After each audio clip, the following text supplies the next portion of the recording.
ओम नमो भगवते वासुदेवाय। श्री सत्यनारायण भगवान की जय। प्रिय श्रोताओं, आज सुनिए श्री सत्यनारायण भगवान की संपूर्ण कथा। सभी प्रेम से बोलिए विघ्नहर्ता भगवान गणेश की जय। श्री सत्यनारायण भगवान की जय। सत्यनारायण भगवान की कथा का प्रथम अध्याय।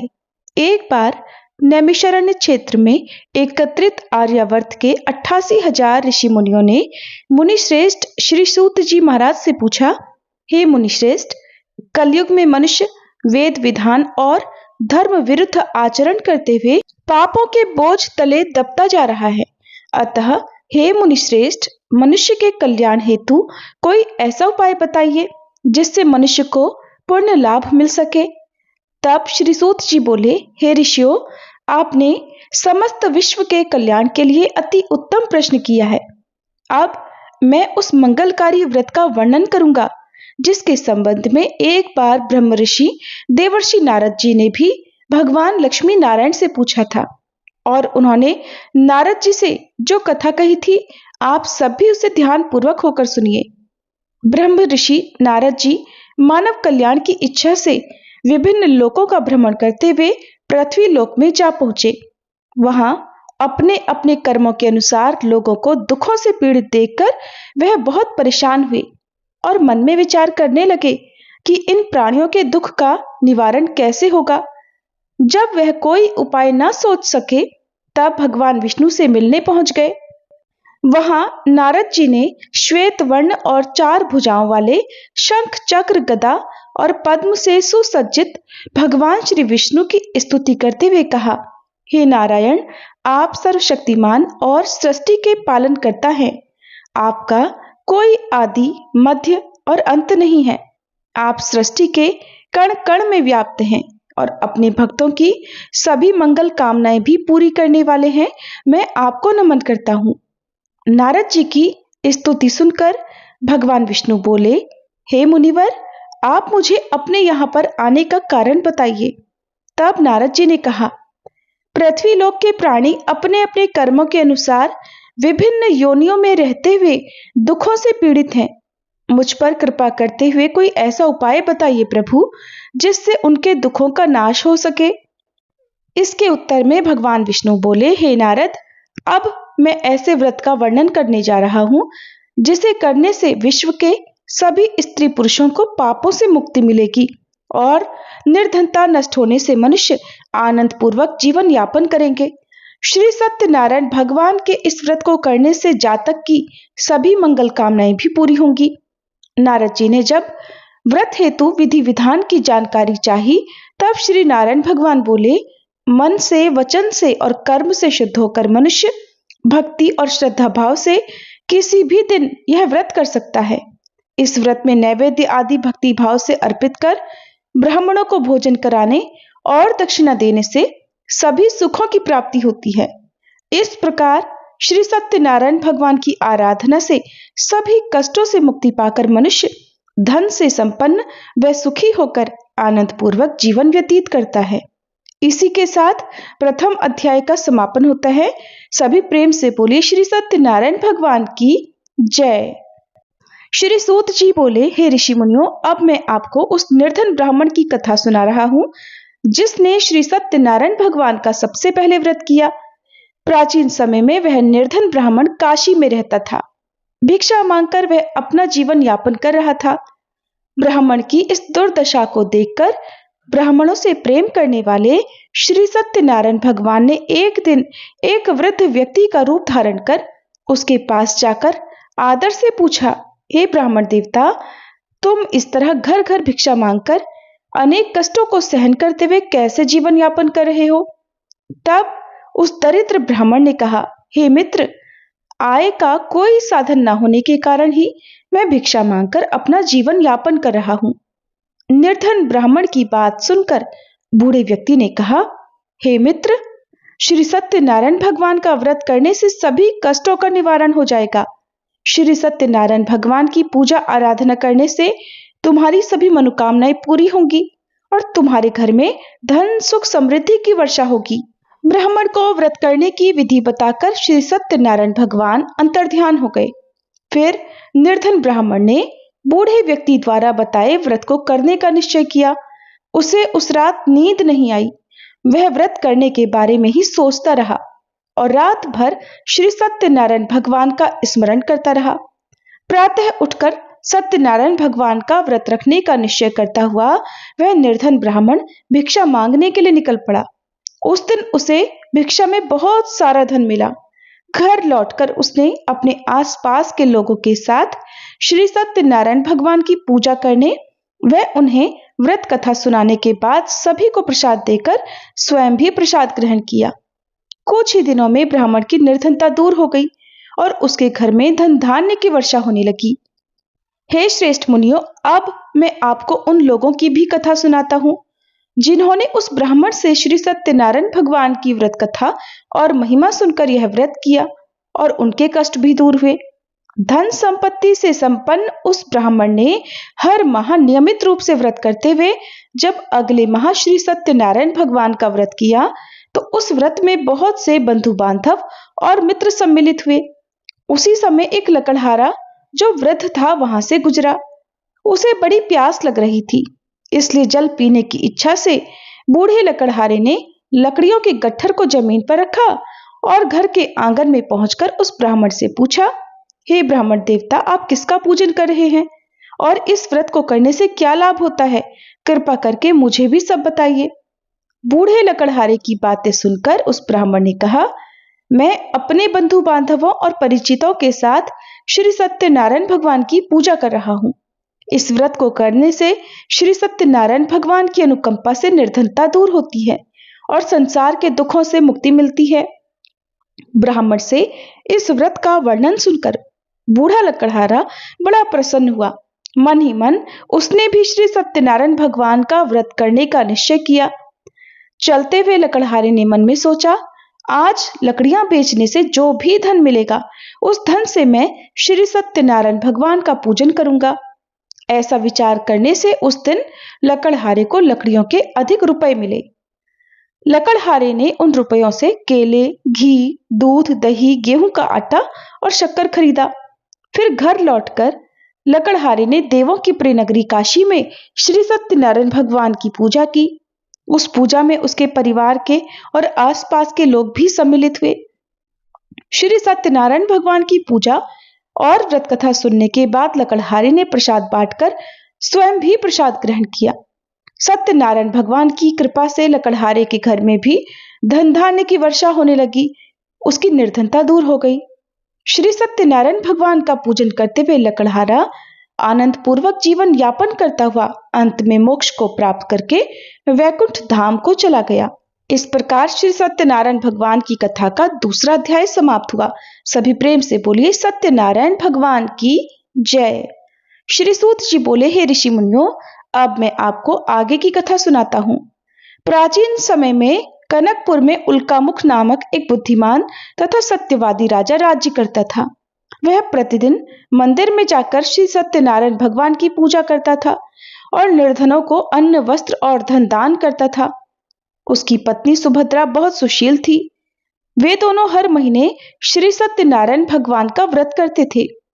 श्री सत्यनारायण भगवान की कृपा से उनके महल में धन संपत्ति के भंडार भरे थे। उनकी सारी प्रजा बहुत आनंद से जीवन यापन कर रही थी। एक बार राजा और रानी बहुत से लोगों के साथ जब भद्रशिला नदी के किनारे श्री सत्यनारायण भगवान की पूजा कर रहे थे, तब नदी के किनारे एक बड़ी नाव आकर ठहरी। उस नाव में एक धनी व्यापारी यात्रा कर रहा था। वह बहुत सा धन कमाकर अपने नगर को लौट रहा था। उसका सारा धन उसी नाव में रखा हुआ था। नाव से उतरकर व्यापारी राजा के समीप पहुंचा। राजा को पूजा करते देख उसने कहा, हे राजन, आप इन सब लोगों के साथ मिलकर किसकी पूजा कर रहे हैं? इस पूजा के करने से मनुष्य को क्या लाभ होता है? राजा ने व्यापारी से कहा, हम हर पूर्णिमा को श्री सत्यनारायण भगवान का व्रत करते हैं और फिर पूजा अर्चना के बाद भगवान का प्रसाद लोगों में बांटकर स्वयं भी ग्रहण करते हैं। सत्यनारायण भगवान की पूजा से दुखियों के सारे दुख दूर होते हैं। राजा की बात सुनकर व्यापारी कहने लगा, हे राजन, मैं भी सत्यनारायण भगवान का व्रत करना चाहता हूँ। कृपया मुझे इस व्रत की विधि बताएं। राजा ने व्यापारी को सत्यनारायण व्रत की संपूर्ण विधि बताई। राजा ने व्रत कथा सुनने के बाद व्यापारी को भी प्रसाद दिया। श्री सत्यनारायण भगवान का स्मरण करते हुए व्यापारी ने प्रसाद ग्रहण किया और लौटकर अपनी पत्नी लीलावती से कहा, हमारी कोई संतान नहीं है। अगर सत्यनारायण भगवान की कृपा से हमारी कोई संतान हुई तो मैं श्री सत्यनारायण भगवान का व्रत अवश्य करूंगा। व्यापारी के ऐसा निश्चय करने के कुछ समय बाद ही लीलावती गर्भवती हो गई और उसने एक सुंदर कन्या को जन्म दिया। व्यापारी ने पुत्री के जन्म पर बहुत खुशियां मनाई, लेकिन श्री सत्यनारायण भगवान का व्रत नहीं किया। जब उसकी पत्नी लीलावती ने अपने पति से व्रत करने के लिए कहा, तब वह कहने लगा, अभी क्या जल्दी है, जब इसका विवाह होगा तब मैं अवश्य ही श्री सत्यनारायण भगवान का व्रत करूंगा। अपने पति के वचन सुनकर लीलावती चुप रह गई। व्यापारी की कन्या कलावती अब शुक्ल पक्ष के चंद्रमा की तरह बढ़ने लगी। एक दिन व्यापार में बहुत सा धन कमाकर घर लौटे व्यापारी ने अपनी बेटी को सहेलियों के साथ बगीचे में घूमते देखा तो उसे उसके विवाह की चिंता होने लगी। व्यापारी ने कलावती के लिए सुयोग्य वर ढूंढने के लिए अपने सेवकों को दूर दूर के नगरों में भेजा। व्यापारी के सेवक कंचनपुर नगर में पहुंचे। उस नगर में उन्होंने एक वणिक पुत्र को देखा। वणिक पुत्र अत्यंत सुंदर और गुणवान था। सेवकों ने वापस लौटकर व्यापारी को उस वणिक पुत्र के बारे में बताया। व्यापारी उस सुंदर लड़के को देखकर बड़ा प्रसन्न हुआ और फिर कलावती का विवाह खूब धूमधाम से उसके साथ कर दिया गया। अब कलावती का विवाह भी हो गया था, लेकिन व्यापारी ने श्री सत्यनारायण भगवान का व्रत अब भी नहीं किया। तब लीलावती ने अपने पति को याद दिलाते हुए कहा, नाथ, आपने कलावती के विवाह पर श्री सत्यनारायण भगवान का व्रत करने का निश्चय किया था, अब तो आपको व्रत कर लेना चाहिए। पत्नी की बात सुनकर व्यापारी ने कहा, अभी तो मैं अपने दामाद के साथ व्यापार करने के लिए जा रहा हूं। व्यापार से लौटने पर श्री सत्यनारायण भगवान का व्रत पूजन अवश्य करूंगा। कहकर व्यापारी ने कई नावों में सामान भरा और अपने दामाद तथा अन्य सेवकों के साथ व्यापार के लिए निकल पड़ा। उस व्यापारी द्वारा बार बार व्रत का निश्चय करने और फिर व्रत न करने से श्री सत्यनारायण भगवान क्रोधित हो गए और उन्होंने व्यापारी को दंड देने का निश्चय किया। उधर व्यापारी अपने दामाद के साथ रत्नसारपुर नगरी में पहुंचकर व्यापार करने लगा। एक दिन कुछ चोर महल में चोरी करके भाग रहे थे। राजा के सैनिक उनका पीछा कर रहे थे। भागते हुए चोरों ने सैनिकों से बचने के लिए चोरी का सारा धन अवसर पाकर व्यापारी की नावों में छिपा दिया। उधर चोरों का पीछा करते करते सैनिक व्यापारी के पास भी पहुंचे और जब उन्होंने व्यापारी की नावों की तलाशी ली तो उन्हें नावों में राजा का चोरी किया हुआ धन मिल गया। तब सैनिक व्यापारी और उसके दामाद को बंदी बनाकर राजा के पास ले गए। राजा ने उन दोनों को बंदी गृह में डाल दिया और उनका सारा धन ले लिया। श्री सत्यनारायण भगवान के प्रकोप से उधर लीलावती पर भी मुसीबतों का पहाड़ टूट पड़ा। उसके घर में चोरी हो गई और चोर सारा धन चुरा कर ले गए। अब तो घर में खाने के लिए अन्न भी नहीं बचा। भूख प्यास से व्याकुल होकर व्यापारी की बेटी कलावती एक ब्राह्मण के घर पर गई। उस ब्राह्मण के घर में उस दिन श्री सत्यनारायण भगवान की व्रत कथा हो रही थी। उसने भी बैठकर वहां पर व्रत कथा सुनी और प्रसाद लिया। घर लौटकर कलावती ने अपनी मां लीलावती को सारी बात बताई। कलावती से श्री सत्यनारायण भगवान की व्रत कथा की बात सुनकर लीलावती ने भी व्रत करने का निश्चय किया। अगले दिन लीलावती ने अपने परिवार और आसपास के लोगों के साथ श्री सत्यनारायण भगवान की पूजा की। पूजा के बाद सबको प्रसाद बांटकर स्वयं भी प्रसाद ग्रहण किया। लीलावती ने अपने पति और दामाद के घर लौट आने की मनोकामना से श्री सत्यनारायण भगवान का व्रत किया था। लीलावती के विधि पूर्वक व्रत करने और प्रसाद ग्रहण करने से श्री सत्यनारायण भगवान ने प्रसन्न होकर उसकी मनोकामना पूरी की। उधर राजा चंद्रकेतु को स्वप्न में दर्शन देकर भगवान ने कहा, हे राजन, व्यापारी और उसका दामाद बिल्कुल निर्दोष है। सुबह उठते ही दोनों को मुक्त कर दो। उन दोनों का सारा धन भी वापस लौटा दो। अगर तुमने ऐसा नहीं किया तो मैं तुम्हारा सारा धन वैभव नष्ट कर दूंगा। इतना कहकर श्री सत्यनारायण भगवान अंतर्ध्यान हो गए। प्रातः होते ही राजा चंद्रकेतु ने अपने मंत्रियों और राज्य ज्योतिषियों को रात के स्वप्न की बात बताई तो सबने व्यापारी और उसके दामाद को छोड़ देने के लिए कहा। राजा चंद्रकेतु ने तुरंत उस व्यापारी को और उसके दामाद को छोड़ दिया, उनका सारा धन भी वापस कर दिया। इस प्रकार श्री सत्यनारायण भगवान की अनुकंपा से व्यापारी और उसका दामाद दोनों खुशी खुशी अपने नगर की ओर चल पड़े। इस प्रकार श्री सत्यनारायण भगवान की कथा का तीसरा अध्याय समाप्त हुआ। श्री सूत जी बोले, उस व्यापारी ने अपने दामाद के साथ शुभ मुहूर्त में नावों द्वारा रत्नसारपुर से प्रस्थान किया।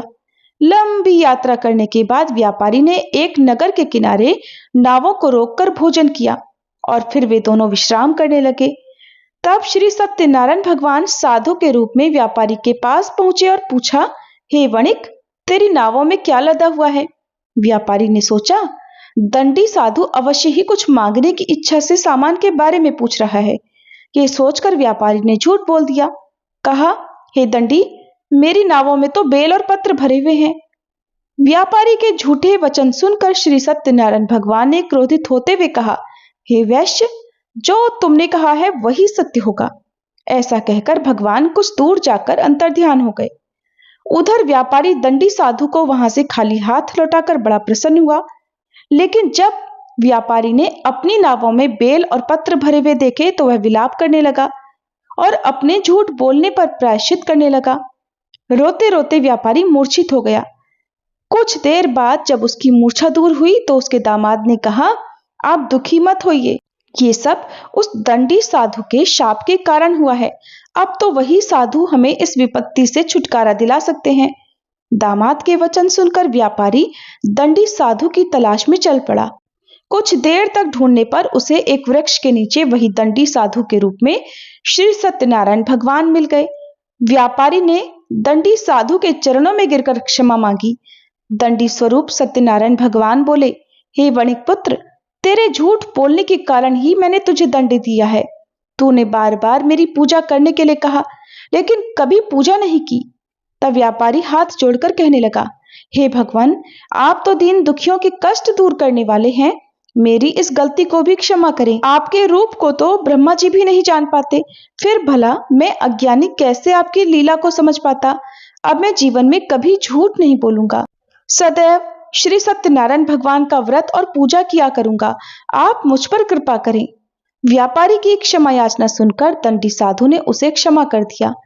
उसी समय व्यापारी की नावों में भरे हुए बेल और पत्ते धन धान्य में परिवर्तित हो गए। फिर व्यापारी ने अपने सेवकों के साथ अगले दिन श्री सत्यनारायण भगवान का व्रत करके उनकी पूजा की। सबको प्रसाद बांटने के बाद स्वयं भी प्रसाद ग्रहण करके व्यापारी अपने नगर की ओर चल पड़ा। अपने नगर में पहुंचकर व्यापारी ने एक सेवक को अपने घर भेजा। सेवक ने लीलावती को सूचना दी। उस समय लीलावती और कलावती दोनों श्री सत्यनारायण भगवान की पूजा कर रही थी। पति और दामाद के लौट आने का समाचार सुनकर लीलावती ने पूजा पूरी करके प्रसाद ग्रहण करने के बाद अपनी पुत्री कलावती से कहा, बेटी, मैं नदी किनारे जा रही हूं, तू भी प्रसाद ग्रहण करके जल्दी आ जाना। कहकर लीलावती नदी की ओर चल पड़ी, परंतु कलावती पति से मिलने की खुशी में प्रसाद ग्रहण किए बिना ही घर से निकलकर नदी किनारे जा पहुंची। उसके प्रसाद ग्रहण न करने के कारण और प्रसाद का अपमान किए जाने के कारण सत्यनारायण भगवान क्रोधित हो गए। उन्होंने व्यापारी की नावों को नदी में डुबो दिया। अपने पति को वहां न देखकर कलावती ने रोना विलाप करना शुरू कर दिया। तब व्यापारी ने कहा, पुत्री, अवश्य ही तुझसे कोई भूल हुई है, इसीलिए श्री सत्यनारायण भगवान ने तुझे दंड दिया है। तब व्यापारी ने सत्यनारायण भगवान से प्रार्थना की, हे भगवान, मेरे परिवार के किसी भी स्त्री पुरुष से यदि कोई भूल हुई हो तो उसे अवश्य ही क्षमा कर देना। तभी आकाशवाणी हुई, हे वणिक पुत्र, तेरी कन्या मेरा प्रसाद ग्रहण किए बिना ही चली आई है। यदि अब घर पहुंचकर तेरी कन्या प्रसाद ग्रहण करके वापस आए तो उसे पति के दर्शन होंगे। कलावती ने वैसा ही किया। उसके प्रसाद ग्रहण करके वापस लौटने पर नावें जल के ऊपर आ गई। दामाद भी सुरक्षित नदी से बाहर निकल आया। घर लौटकर व्यापारी ने अपने परिवार के साथ मिलकर विधि विधान से श्री सत्यनारायण भगवान की पूजा की। उसकी सभी इच्छाएं पूरी हुई। इस प्रकार श्री सत्यनारायण भगवान कथा का चौथा अध्याय पूर्ण हुआ। प्रेम से बोलिए श्री सत्यनारायण भगवान की जय।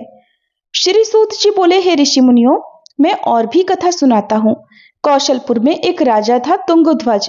प्रजा उसकी छत्र छाया में आनंद पूर्वक रह रही थी। राजा तुंगध्वज अपनी प्रजा के सुख दुख का बहुत ध्यान रखता था, लेकिन एक बार उसने सत्यनारायण भगवान का प्रसाद ग्रहण नहीं किया। तब श्री सत्यनारायण भगवान ने राजा को प्रसाद ग्रहण न करने का दंड दिया। एक दिन राजा तुंगध्वज जंगल में हिंसक पशुओं का शिकार करने निकला हुआ था। शिकार का पीछा करते करते वह अपने सैनिकों से अलग हो गया और उसने देर तक हिंसक जानवरों का शिकार किया।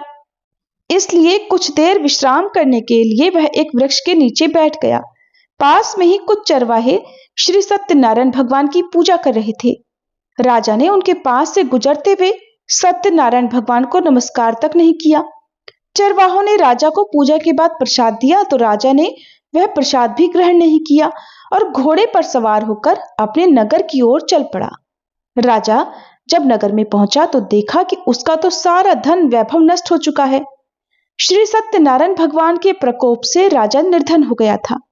तब राज ज्योतिषी ने राजा से कहा, महाराज, आपसे अवश्य ही कोई भूल हुई है। अगर आप उस भूल का प्रायश्चित कर लें तो सब कुछ पहले जैसा हो जाएगा। राजा को तुरंत अपनी भूल का स्मरण हो आया। अतः मंदिर में जाकर राजा ने श्री सत्यनारायण भगवान से क्षमा मांगी और उनकी पूजा की। पूजा के बाद प्रसाद ग्रहण करने से श्री सत्यनारायण भगवान की अनुकंपा से चमत्कार हुआ। राजा का खोया हुआ वैभव पुनः लौट आया। श्री सत्यनारायण भगवान की कृपा से जीवन के सभी सुखों का भोग करते हुए अंत में राजा मोक्ष को प्राप्त हुआ। इस प्रकार श्री सत्यनारायण भगवान की पूजा और व्रत जो भी मनुष्य करता है, उसके सभी दुख, बाधाएं, चिंताएं नष्ट होती हैं। सभी मनोकामनाओं को प्राप्त कर वह मनुष्य मोक्ष पाकर सीधे वैकुंठ धाम को जाता है। श्री सूत जी ने आगे कहा, हे श्रेष्ठ मुनियों, श्री सत्यनारायण भगवान के व्रत को पूर्व जन्म में जिन लोगों ने किया, उन्हें दूसरे जन्म में भी सभी तरह के सुख प्राप्त होते हैं। वृद्ध शतानंद ब्राह्मण ने पूर्व जन्म में भगवान सत्यनारायण का विधिवत व्रत किया। तब वे दूसरे जन्म में सुदामा के रूप में भगवान की पूजा करते हुए अंत में मोक्ष को प्राप्त कर वैकुंठ धाम को चले गए। उल्कामुख राजा अपने अगले जन्म में राजा दशरथ के रूप में मोक्ष को प्राप्त करके वैकुंठ को गए। व्यापारी ने मोरध्वज के रूप में जन्म लिया और अपने पुत्र को आरे से चीरकर भगवान की कृपा से वैकुंठ को प्राप्त हुए। राजा तुंगध्वज अपने अगले जन्म में मनु के रूप में जन्म लेकर सत्कर्म करते हुए मोक्ष को प्राप्त कर वैकुंठ लोक को चले गए। हे ऋषि मुनियों, श्री सत्यनारायण भगवान का व्रत और पूजन मनुष्य को सभी चिंताओं से मुक्त करके अंत में मोक्ष प्रदान करता है। इसी के साथ श्री सत्यनारायण भगवान की कथा का 5वां और अंतिम अध्याय पूर्ण हुआ और श्री सत्यनारायण भगवान की कथा अब समाप्त होती है। सभी पर श्री सत्यनारायण भगवान की कृपा बनी रहे। सभी प्रेम से बोलिए सत्यनारायण भगवान की जय।